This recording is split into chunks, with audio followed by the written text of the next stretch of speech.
Qualche consiglio per pazienti che vorrebbero denti fissi, quindi un'implantologia a carico immediato. Io posso parlare di 3 errori. Il primo sicuramente è quello di cercare il prezzo. Il paziente giustamente cerca di spendere il meno possibile, però io qualche dubbio me lo porrei. Chi mi fa l'intervento? Che materiali vengono usati?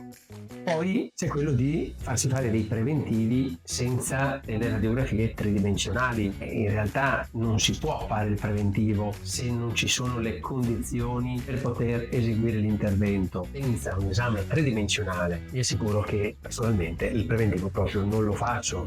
Scegliere la struttura adeguata a cui affidarsi per poi continuare a sottoporsi alle sedute di igieni. Si perdono anche gli impianti per mancanza di igiene orale.